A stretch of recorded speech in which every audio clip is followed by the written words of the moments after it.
Halo saudara, apa kabar Anda hari ini? Semoga dalam keadaan sehat ya.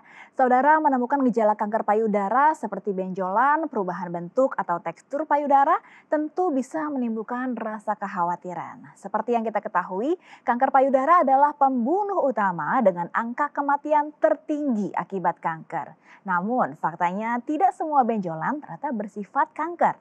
Lantas apa yang harus dilakukan jika seseorang terdiagnosis kanker payudara? Kita akan bahas lengkapnya selama 30 menit ke depan bersama saya Egit Hapsari hanya di Bincang Kita.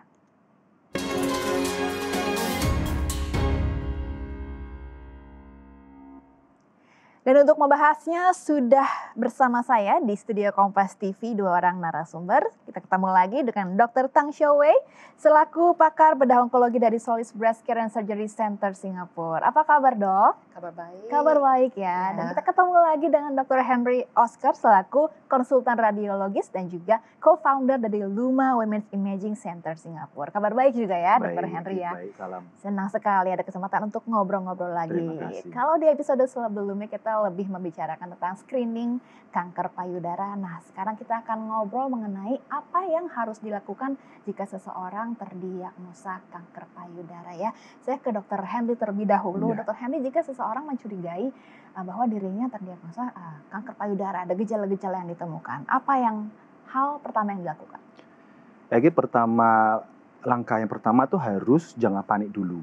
Tidak semua benjolan atau perubahan berarti kanker. Tapi tetap penting untuk diperiksakan. Yang harus dilakukan itu satu, konsultasi ke dokter atau klinik yang memiliki layanan imaging payudara. Ya, dokter akan melakukan pemeriksaan fisik dulu, lalu jika perlu lanjutkan dengan USG payudara atau mamografi. Kalau misalnya usia wanita 40 ke atas untuk deteksi dini dan evaluasi jaringan lebih detail ya. Biopsi kalau ditemukan hal yang perlu tahu yang lebih lanjut ya. Kapan harus waspada dan periksa? Jika Anda merasa ada benjolan yang tidak hilang, perubahan bentuk atau ukuran payudara ya, atau kulit payudara tertarik atau mengkerut, atau ada keluaran cairan dari puting yang tidak biasa yang Anda atasnya ya. Jadi pentingnya untuk segera memeriksakan ke Benar. dokter. Jangan self-diagnose, jangan panik dulu begitu ya. Jangan cari internet dulu. Jangan cari internet dulu. Jadi lebih harus percaya dokter ya daripada internet. Benar ya gitu. Jangan tebak-tebak begitu ya. Baik, saya ke Dokter Tang. Kalau dari pasien sendiri apa yang harus dilakukan jika seseorang ini terdiagnosis kanker payudara dari segi pasien? Oke, so macam sudah dibincang dari Dr. Henry, biasanya seharusnya mengadakan konsultasi dengan pakar bedah onkologi dulu untuk mendapatkan pemeriksaannya. Setelah itu akan mendapatkan keputusan mamografi dengan USG. Dan kalau ada benjolan, kadang-kadang biopsi juga perlukan untuk mendapatkan jaringan daripada benjolan itu untuk mendapatkan ciri-ciri kanker itu. Dan kadang-kadang selepas itu juga perlu untuk melangsungkan PET scan, yang itu scan daripada seluruh badan untuk pastikan kalau kanker itu sudah merebak kepada getah bening atau tempat badan yang lain. Ya. Jadi tidak akan langsung dilakukan biopsi, tapi dengan kondisi tertentu. Tapi kondisi seperti apa jika akan dilakukan biopsi? So kalau ada benjolan atau ada perubahan daripada mamo dengan USG, biasanya perlu buat biopsi.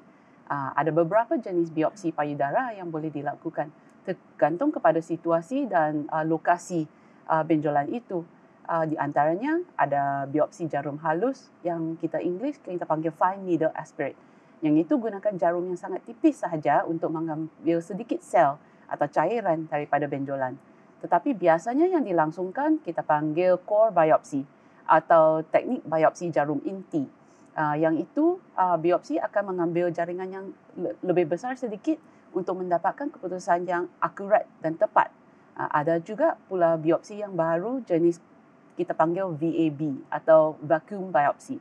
Yang itu juga akan kadang-kadang akan boleh mengangkat hampir seluruhan lisi atau benjolan itu juga pada masa yang sama.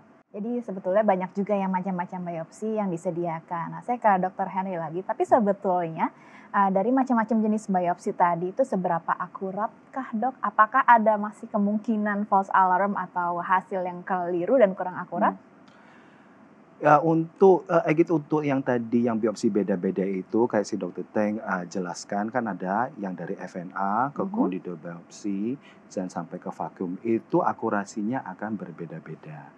Yang FNA itu kayak Dokter Teng itu kita keluaran sedikit sel, kita cairan terus untuk dites. Nah, itu cuma bisa menentukan itu ada sel yang positif atau tidak. Tidak bisa tahu itu sejenis berapa, seganas berapa.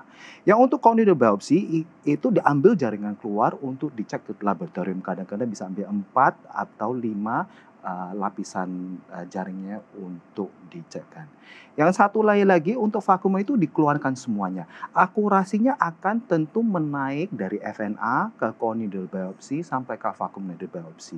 Ya, itu tindakannya ya harus didampingi dengan mamografi sama USG supaya bisa lihat dengan jelas kita yakinkan yang kita keluarkan itu benar atau tidak. Nah, itu lakukan solis dan luma itu gimana kita perbedaannya. Jadi untuk mendapatkan tingkat hasil akurasi yang maksimal begitu bisa saja di-combine dengan beberapa metode screening-nya. Benar. Nah, biasanya nih pasien yang mau ngecek pertanyaannya biopsi itu sakit nggak sih, Dok? Gimana? Biopsi itu dilakukan seharusnya itu biopsi itu bukan hal yang prosedur yang gimana ya? Biopsi itu prosedur yang paling akurat untuk memastikan apa benjolan di payudara itu bersifat kanker atau tidak ya. Namun pun ada beberapa jenis biopsi yang ditunjukkan yang tadi dokter kan ceritakan FNA, conidal biopsi sama vakum needle biopsi. Ini semua dilakukan pas bisa dirawat jalan. Jadi pasien itu seharusnya itu tidak usah nginep dan pakai lokal anestesi di daerah payudara di dalam kulitnya. Pasien agar nyaman dan sedikit sakit ya. Itu prosedurnya pas hari itu, gak usah puasa kalau misalnya pasiennya tidak pilih untuk bius ya. Sakit atau dia pas masukin jarum anestesi ya itu pasti cukup sedikit. Tapi setelah itu anestesinya lokal sudah masuk, kulit dan sekitar payudaranya itu bahkan sedikit jadi kayak rasa kebal gitu. Jadi seharusnya prosedurnya itu sangat simple, tidak usah ribet. Jadi praktis, nyaman, Benar. dan juga Dan dengan pain pastikan level yang minimum ya. benar gitu ya. Dan yang paling penting itu akurat ya, akurasinya sangat tinggi. Nah, Dokter Tang dari berbagai macam jenis biopsi tadi sebetulnya apa yang paling disarankan mungkin kepada seorang pasien yang menyadari ada gejala kanker payudara dalam dirinya? Biasanya kalau selepas jumpa dokter pakar bedah payudara, kalau ada benjolan, kalau mamu dengan USG ada benjolan yang mungkin suspicious. Biasanya juga perlu buat biopsi. Biopsi yang biasanya kita disarankan atau dilangsungkan paling banyak buat yang itu inti core needle biopsy. Kerana yang itu lukanya kecil sahaja, biasanya boleh dilakukan dengan local anestesi sahaja dan mengambil masa 10 sampai 15 minit sahaja. So senang tetapi keputusannya akurat. Kita dapatkan banyak-banyak ciri-ciri tentang kanker. Tentang jenis apa kanker, sel dari mana. Kanker itu sudah ada sifatnya kalau ganas atau apa. Untuk tolong doktor selepasnya untuk membuatkan keputusan cara yang mana rawatannya yang paling tepat. Yang mana paling sesuai. So jangan terlalu bimbang. Biasanya juga tidak sakit sangat ya. Jadi jangan takut duluan, panik Benar, duluan, benar, stay calm, benar. konsultasikan ke dokter dan juga yang kebanyakan baca juga di internet kayak aduh sakit nanti Benar, takut sendiri benar, ya. ya. Langsung tanyakan saja karena dokter ini akan meyakinkan bagaimana prosedurnya senyaman mungkin dan minim sekali pain Benar, levelnya. gitu. Baik, semakin menarik pembicaraan ini. Intinya tenang ya jika memang Anda terdiagnosa kanker payudara. Masih ditemani Dr. Tang Xiaowei selaku breast surgeon atau pakar bedah onkologi dari Solis Breast Care and Surgery Center Singapore dan Dr. Harry Oscar selaku konsultan radiologi dan co-founder dari Luma Women's Imaging Center Singapore. Saya nanya lagi ya ke Dr. Henry ya. Tadi kita udah berbicara kurang lebih mengenai apa itu biopsi dan bagaimana jenis-jenis biopsi yang bisa didapatkan pasien begitu ya. Tapi apa yang akan terjadi setelah biopsi ini kepada pasien itu? Mungkin saya bicara lagi tentang biopsi ya, karena mungkin untuk penonton untuk lebih pas hatinya ya. Biopsi itu rawat jalan, bukan tindakan yang besar ya. Setelah biopsi, pasien itu bisa langsung pulang dan beraktivitas ringan seperti biasa ya. Prosedurnya itu minimal nyeri dilakukan dengan anestesi lokal dan tidak perlu rawat nginap ya. Apa yang bisa pasien rasakan setelah biopsi? Ya kadang-kadang bisa nyeri sedikit ya, 1-2 hari ya. Mungkin ada akan bengkak ringan ya, itu normal dan bisa hilang sendiri. Gimana tipsnya untuk perawatannya setelah biopsi? Yaitu kadang-kadang kita lakukan kompresi supaya mengurangkan bengkaknya ya. Hindari aktivitas yang berat sekitar 1-2 hari. Kalau bisa benar-benar nyeri sekali, bisa minumkan obat jika diperlukan sesuai dokter. Nah, resiko serius sangat jarang, tapi ya bisa terjadi juga ya. 1 yaitu pendarahan ringan, 2 itu infeksi ya. Di rumah seluruh prosedurnya biopsi dilakukan dengan teknik steril dan panduan imaging dengan tim spesialis ya. Jadi juga kita memberikan instruksi gimana perawatan bekas lukanya supaya pasien-pasiennya lebih aman dan nyaman. Kesimpulannya itu, efek samping setelah biopsi itu ringan dan sementara saja ya. Harus ingat manfaatnya jauh lebih besar ya untuk memastikan lesi itu jinak atau tidak dan secara akurat ya. Begitu ya. Karena risiko dan efek samping itu sangat kecil dibandingkan manfaatnya Benar. kesehatan ya begitu. Dan dari Solis dan juga Luma sendiri memang sudah berusaha semaksimal mungkin untuk meminimalisir risiko dan juga efek sampingnya. Tapi dari pasien sendiri apa yang perlu dipersiapkan sebelum melakukan biopsi? Mungkin harus siap mental juga harus penting harus penting tahu. Jadi saya tuh pengen tahu lesi ini jinak atau dia supaya bisa lanjutnya ke depannya konsul sama dokter Teng ya, sama dokter onkologinya kalau perlu, dan harus memastikan itu lesinya jenisnya bagaimana. Siapin mental itu yang paling penting ya. Jadi jangan negatif thinking dulu. Iya, saya tidak mau gitu. Itu penting ya. Baik, Dokter Teng, dunia kesehatan utamanya mengenai kanker payudara ini biasanya diliputi banyak mitos nih. Nah, sekarang kita akan menebak ini fakta atau mitos, karena banyak juga orang yang beranggapan bahwa setelah biopsi katanya sih bisa menyebabkan sel kanker menyebar ke bagian tubuh lain. Itu benar atau tidak, Dok? Yang itu tidak benar. Ya, sebenarnya yang Egit kata, banyak orang percaya bahawa biopsi jarum akan menyebabkan sel kanker menyebar. Tetapi yang itu tidak benar. Namun penelitian menunjukkan bahawa biopsi jarum tidak akan menyebabkan penyebaran ke sel kanker. Perlu diketahui bahawa kanker tetap akan menyebar atau merebak terlepas daripada benjolan itu, kalau ada biopsi dilakukan atau tidak. Kerana ini adalah ciri-ciri kanker itu sendiri. So kalau biopsi atau tidak, dia tidak akan merubahkan atau memperburukkan kondisi kanker itu. Tanpa biopsi juga doktor tidak akan dapat mengetahui jenis tumor apa dan tidak akan dapat merekomendasikan pengobatan yang paling tepat atau sesuai untuk wanita atau pasien itu. Prosedur ini kalau perlukan biopsi juga akan dirancangkan untuk mengambil sampel-sampel jaringan dengan aman dan efektif. Dan kita tidak akan mengganggukan sel-sel kanker atau tisu di sekitarnya benjolan itu juga. Nah, jadi itu tadi sudah pasti mitos ya, bahwa biopsi itu tidak akan menyebabkan sel kanker menyebar dan juga tidak akan merusak jaringan payudara di sekitar kanker itu. Ada mitos lain yang kira-kira harus diluruskan, Dok? Ada satu lagi ya gitu ya, banyak yang pasien ya tanya saya, Dok ini kan mungkin udah ketemu lesi yang curigakan, dokter sarankan untuk biopsi.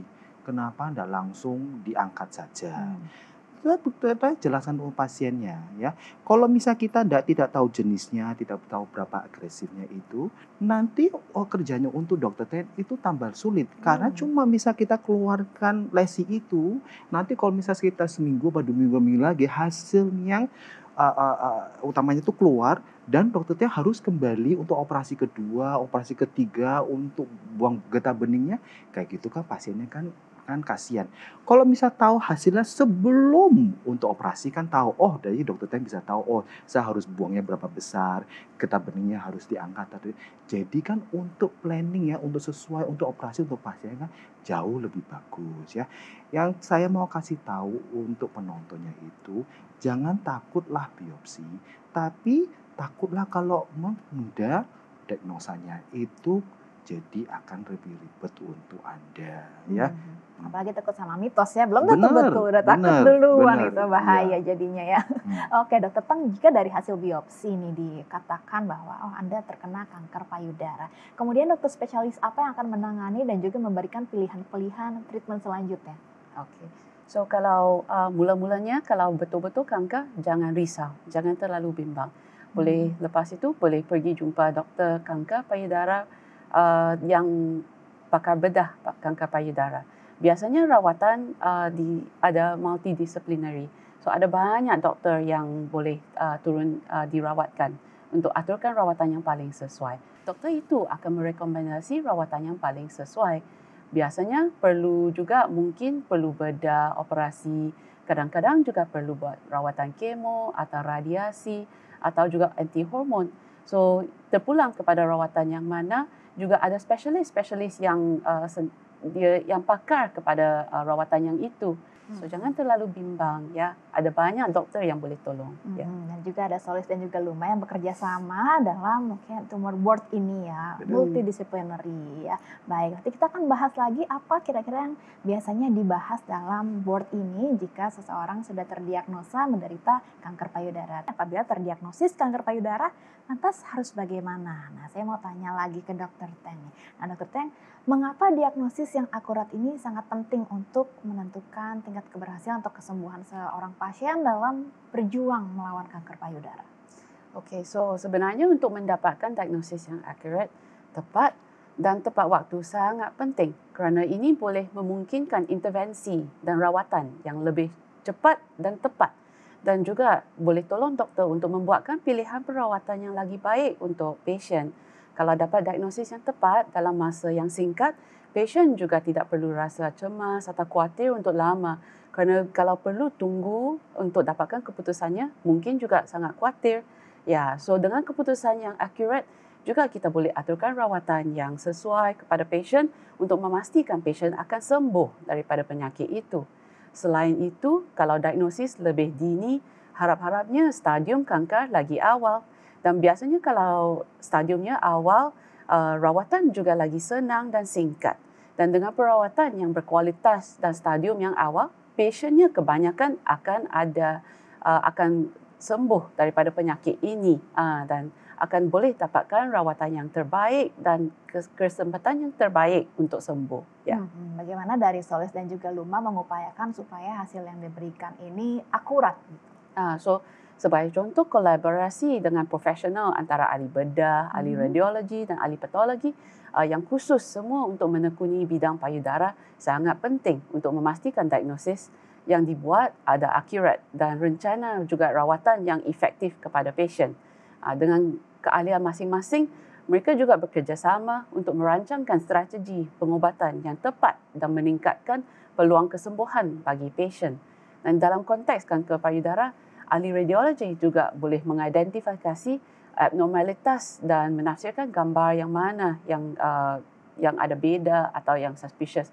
Dan so doktor pakar bedah juga boleh melakukan biopsi dengan tepat dan jaringan-jaringan juga akan diperiksakan dengan doktor patologi dengan akurat. Dan mereka boleh menentukan jenis stadium, karakteristik, biologi tumor. So kesemuanya ini boleh bekerjasama untuk tolong doktor dapatkan keputusan yang paling tepat, akurat dan untuk rekomendasi rawatan yang paling sesuai untuk pasien.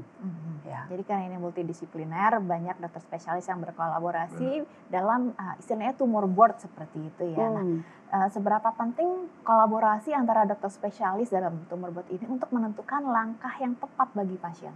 So kolaborasi antara Solis dan Luma akan membantukan menyediakan pelayanan komprehensif dalam perawatan kanker payudara. Dalam kolaborasi ini juga terbentuk tim khusus yang kita panggil tumor board. So tumor board itu juga memungkinkan para doktor untuk mendapatkan masukan dari rekan-rekan sejawat mereka mengenai pelbagai kemungkinan pengubatan untuk pasien. Dengan demikian, setiap kasus dapat dianalisis secara mendalam dan komprehensif sehingga diagnosis dan rencana pengubatan yang dibuatkan lebih optimal. So, kolaborasi multidisciplinary ini tidak hanya membantu meningkatkan kualitas perawatan medis, tetapi juga memberikan ketenangan kepada pasien.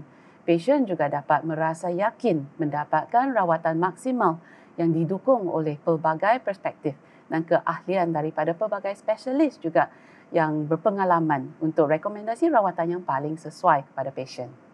Jadi penting juga untuk mendapatkan berbagai macam perspektif dari dokter spesialis yang berbeda pula ya. Baik. Dari dokter Herli sendiri bisa nggak memberikan bayangan gitu kepada saudara yang menyaksikan dalam diskusi tumor board itu seperti apa yang dilakukan dan apa saja yang dibahas?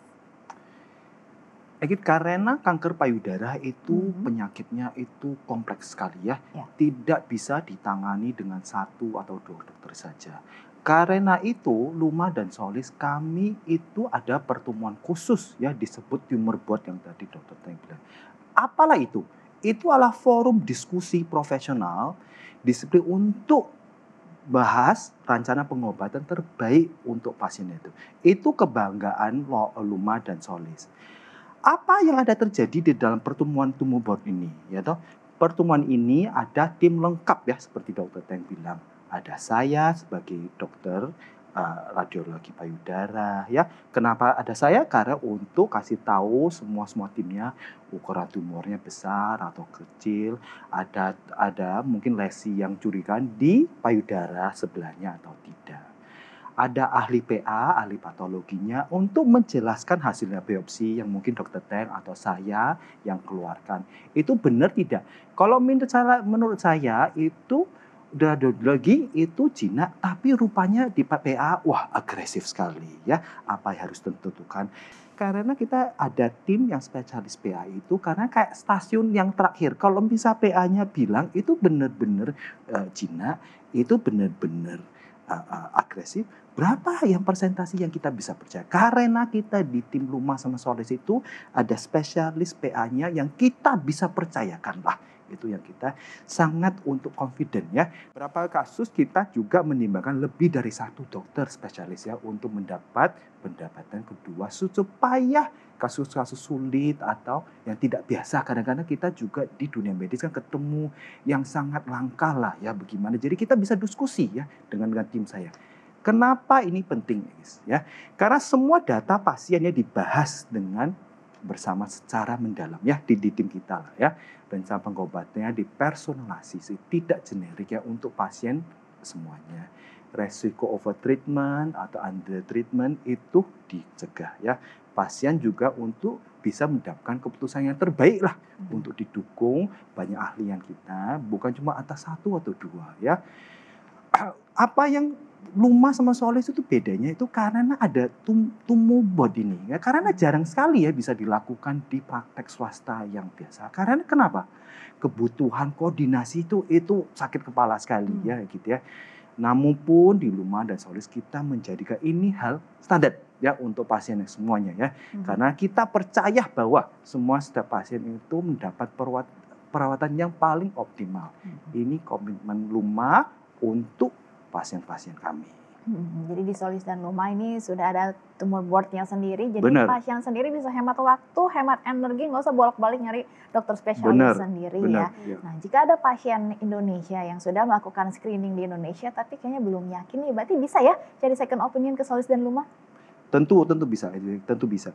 Kami di Luma sangat terbuka ya untuk memberi second opinion ya. Ada yang pasien pengen mengetahui lagi ya lebih dalam hasil periksaan sebelumnya atau mencari kejelasannya untuk rencana pengobatannya. Apa yang pasien harus lakukan? Ya kalau misalnya udah lakukan hasil mamografi ya USG di Indonesia, bawalah ke Luma atau ke Solis ya laporan atau CD atau USB ya. Kalau misalnya ada hasil dari PA Indonesia dibawahi ya. Tim kami dan saya akan meninjau semua data-datanya. Kalau perlu kita bisa tambahkan untuk periksaan tambahan untuk berklarifikasinya. Tujuannya itu untuk apa? Supaya kita bisa memberikan pendapat yang profesional, yang jujur dan independen demi keputusan pasien yang terbaik ya. Di Luma kita percayalah bahwa setiap pasien itu berhak mendapat pengamanan yang jelas dan rasa tenang sebelum melangkah lebih jauh ya. Baik itu konfirmasi PA-nya atau mamografi USG-nya. Kita di Luma itu siap untuk membantu. Terakhir dok, apa pesan yang mungkin ingin Dokter Henry sampaikan kepada pasien kanker payudara yang sedang berjuang? Untuk setiap wanita yang sedang berjuang melawan kanker payudara ini, Anda tidak sendiri ya. Perjalanan ini memang tidak mudah ya, penuh ketidakpastian, emosi yang naik turun ya, dan hari yang terasa berat. Tapi ingat, kekuatan Anda jauh lebih besar dari Anda kira ya. Dari kami, Luma dan Solis, kami percaya harapan itu selalu ada ya. Anda pantas mendapat kedudukan terbaik dan tim Luma yang peduli sepenuhnya ya. Dan Luma sama Solis berada untuk kalian. Baik, terima kasih untuk insight-nya dan juga untuk penyemangatnya ya Dokter Tan dan juga Dokter Henry. Jadi itu ya saudara, tanpa diagnosis yang mendalam, kanker payudara ini hanyalah sebuah kemungkinan dan ketidakpastian yang dapat menimbulkan kecemasan. Nah, Solis Breast Care and Surgery Center bersama Luma Women's Imaging Center dengan pengalaman dan keahlian kolektif siap memberikan diagnosis yang akurat dan komprehensif, memastikan Anda mendapatkan kepastian dan penanganan yang terbaik. Baik, tidak terasa sudah 30 menit saya menemani Anda. Semoga perbincangan hari ini dapat menjadikan Anda semangat dan juga bermanfaat bagi Anda saudara. Saya Git Hapsari pamit undur diri, sampai jumpa.